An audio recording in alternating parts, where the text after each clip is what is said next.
போட்டோம் அவன் சாவறோ இல்லையோ உன் தலைமையில யாரா காய்ச்சி ஊத்தந்தேன் நான் சொன்னேன் அப்படி இருக்கு ஒரே ஒரு நாளைக்கு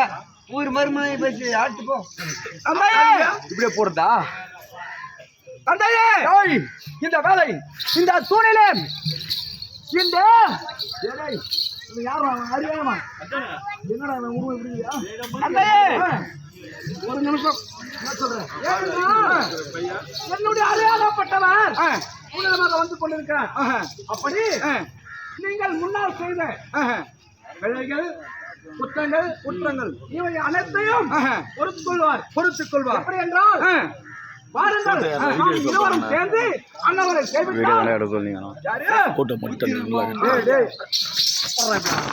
முன்னாடி